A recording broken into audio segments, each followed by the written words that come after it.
Bismillahirrahmanirrahim. Wassalatu wassalamu ala rasulillahi sallallahu alayhi wa sallam.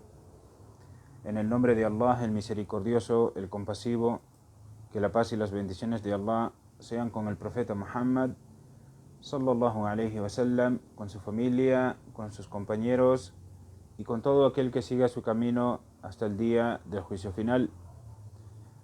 اللهم علمنا ما ينفعنا وانفعنا بما علمتنا وزدنا علما اللهم لا علم لنا إلا ما علمتنا إنك أنت العليم الحكيم.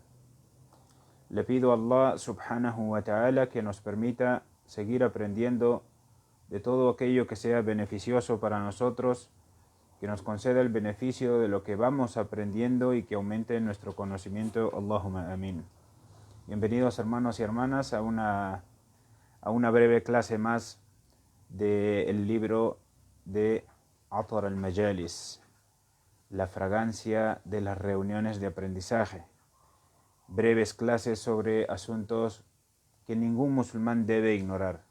Cada uno de los musulmanes debe conocer todos estos asuntos a la perfección, por lo menos lo básico de cada uno de estos asuntos, tal como lo venimos haciendo en toda esta serie de clases. En nuestra última clase hemos hablado sobre el salat, la oración, y habíamos dicho que a partir de esta clase íbamos a hablar de todas las normas concernientes a la oración, condiciones, pilares, deberes, cuáles son las condiciones para la obligatoriedad del salat, cuáles son las condiciones para la validez del salat, etcétera, etcétera. Pues bien, hoy vamos a hablar de una de las condiciones para la validez de la oración y no es otra más que la purificación, at-tahara, ¿sí? La purificación. Y en esta lección nosotros vamos a hablar sobre esta que es una de las condiciones para la validez de la oración. Si no existe purificación, no existe el salat. No es válido el salat si no existe una previa purificación. Cuando hablamos de la purificación, cuando hablamos del tahara, existe un significado lingüístico. El significado lingüístico de la palabra tahara es la limpieza de toda inmundicia. Cuando nosotros decimos purificación dentro de la lengua árabe, estamos hablando de la limpieza de toda inmundicia, ¿sí? De toda suciedad, de toda impureza, ¿sí? Vamos a decirlo, de toda inmundicia. Mientras que su significado legal en el fiqh del Islam, ¿sí? Hay que tener en claro que cuando utilizamos cada uno de los términos islámicos, cada uno de estos términos tiene un significado lingüístico y un significado legal dentro de la Sharia. Por ejemplo, la palabra salat como tal, la palabra salat lingüísticamente significa dua, súplica, pero cuando hablamos de la palabra salat dentro del fiqh del Islam, dentro de la jurisprudencia islámica, salat es el nombre que se le da a un acto de adoración que empieza con el Fatiha y termina que empieza con el takbiratul ihram y termina con el taslim, y que entre ambos tiene acciones que se deben realizar, glorificaciones que se deben pronunciar, etcétera, etcétera. De la misma manera, cuando nosotros hablamos del tahara, lingüísticamente, tahara significa limpieza de toda inmundicia, ¿sí? Mientras que en el significado legal que se le da a la palabra tahara en el Islam es la eliminación del hadath, la eliminación del hadath. Bien, ¿qué cosa es el hadath?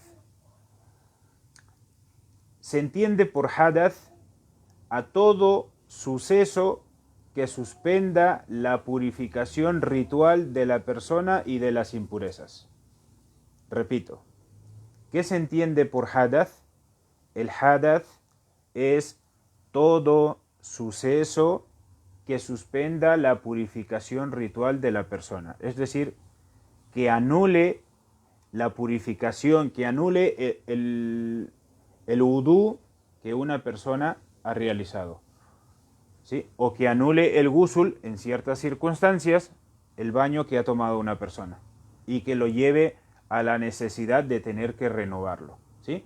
O las impurezas. Entonces, según esto, según lo que acabo de decir, la purificación se divide en dos partes.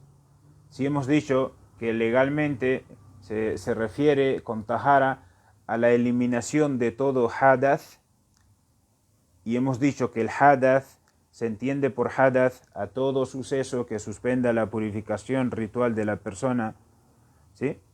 Entonces,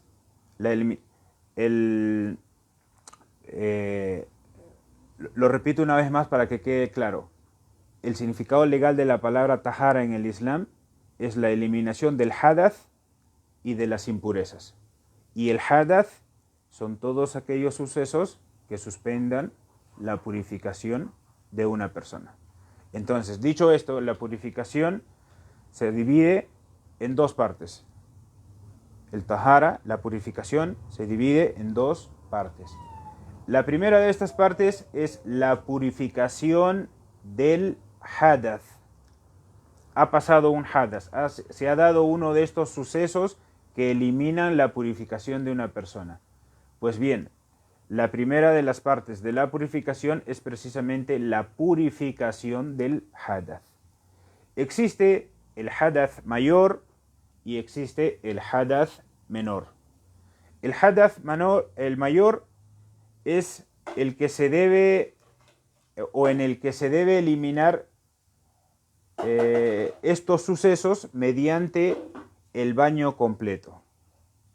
El hadath mayor es el en el cual se debe es la purificación que se debe realizar con el baño completo. Dentro de la jurisprudencia islámica, dentro del fiqh, se le conoce como el ghusl, el baño completo que toma la persona. Y existe a su vez el hadath menor, que se debe eliminar a través de la ablución. La ablución, el lavado ritual que realizamos antes de cada oración, o cuando sea necesario, ¿sí? Entonces, uno es el wudú, que es el lavado, vamos a decirlo así por lo que lo entendemos, el lavado que se hace previo a cada oración o cuando se hace necesario, lavar las manos, la boca, y que ya lo vamos a mencionar más adelante de manera detallada. Y el hadath mayor, que se realiza mediante un baño completo, ¿sí? La purificación se debe realizar con agua o con polvo en caso de no haber agua o no poder utilizarla, ¿sí? Esto quiero que se entienda bien y que quede claro. Voy a repetirlo una vez más. Hemos dicho que la purificación se divide en dos. La primera, la purificación del hadath, y dentro de esto existe un hadath mayor, el cual se debe eliminar mediante el baño completo, llámese ghusl, y existe el hadath menor, que se debe eliminar a través de la ablución, llámese el wudú. Y aquí la parte importante, la purificación en el Islam, en la jurisprudencia islámica, está contemplada que se debe realizar con agua o con polvo solo en caso de no haber agua o de no poder utilizarla. Esto significa que si hay agua, jamás se puede acceder al lavado con polvo.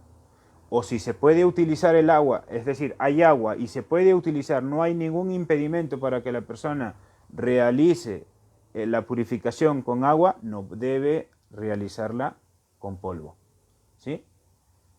El lavado, la purificación con polvo está condicionada a que no haya agua o que exista algún impedimento para utilizarla. Bien, esa es la primera. La segunda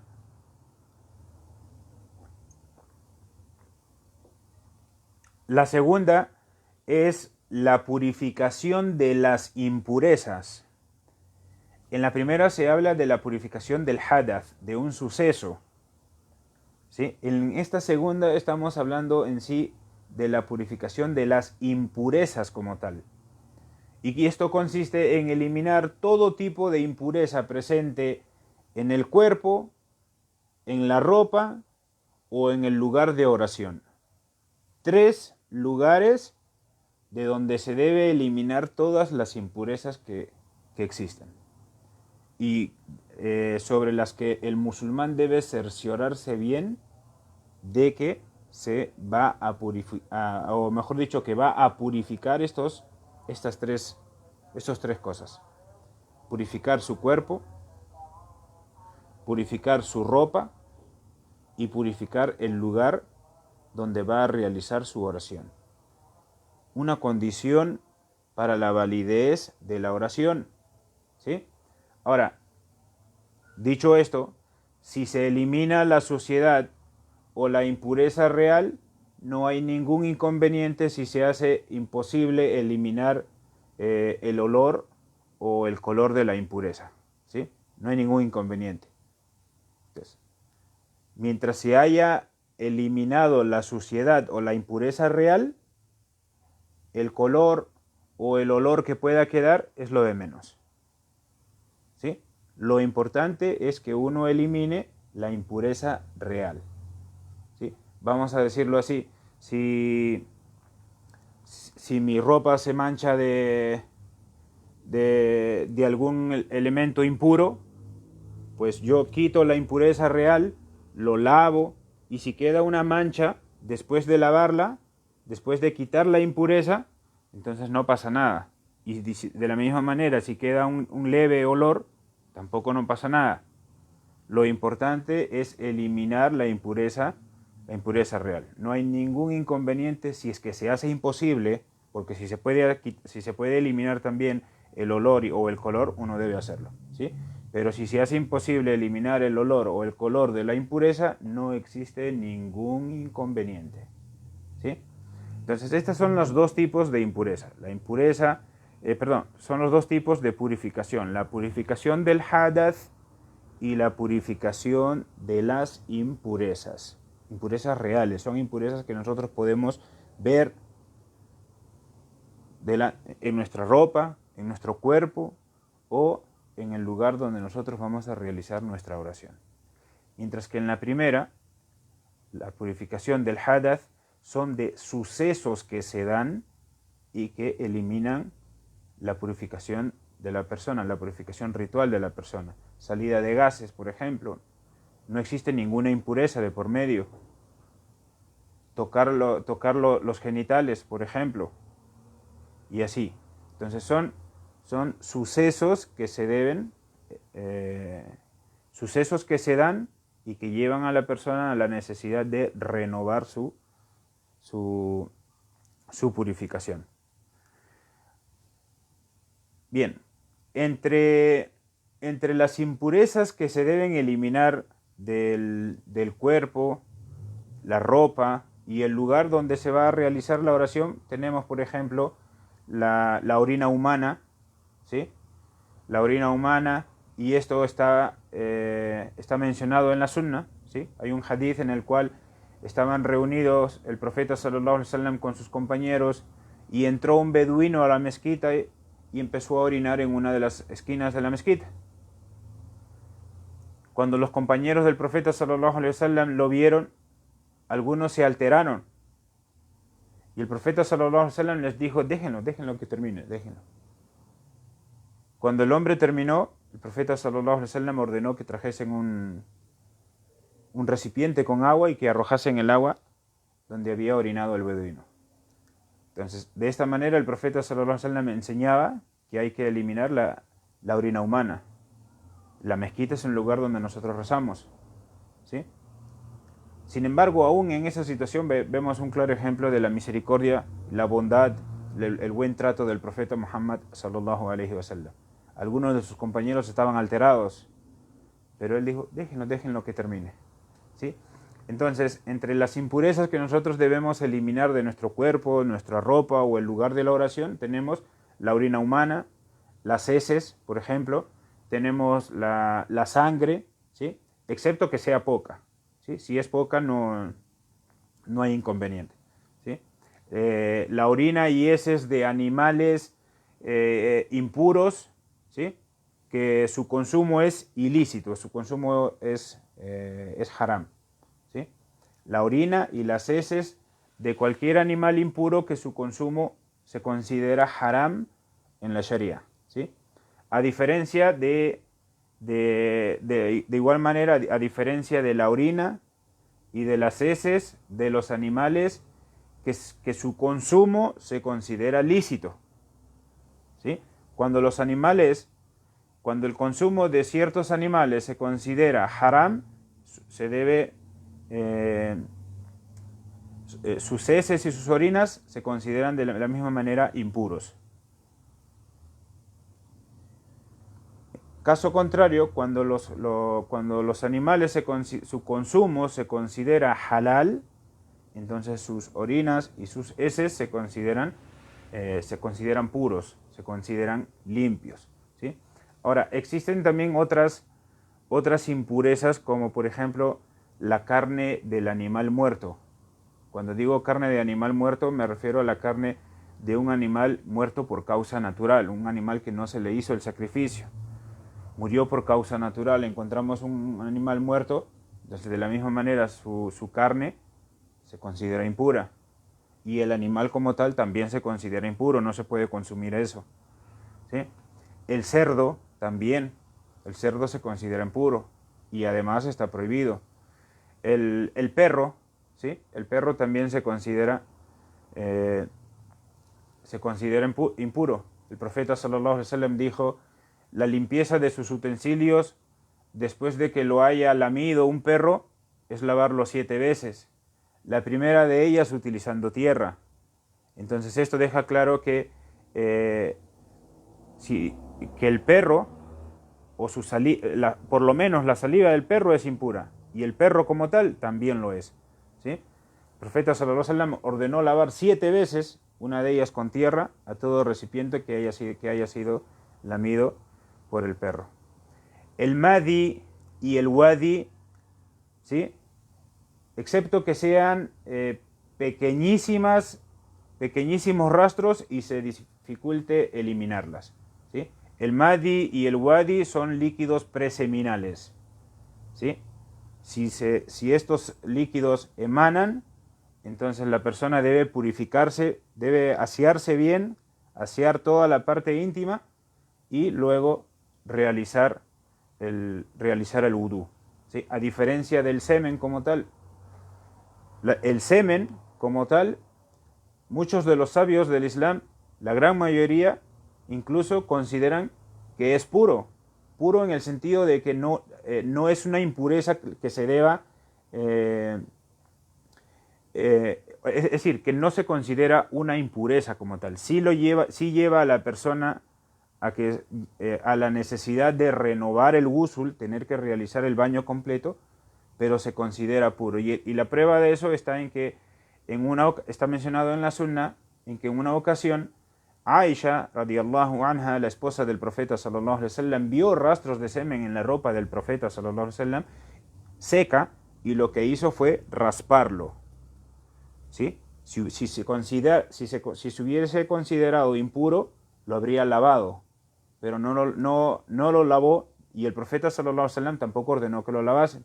Simplemente permitió que Aisha raspara y quitara los rastros de semen que estaban secos en su ropa, ¿sí? Y de esa manera lo purificó.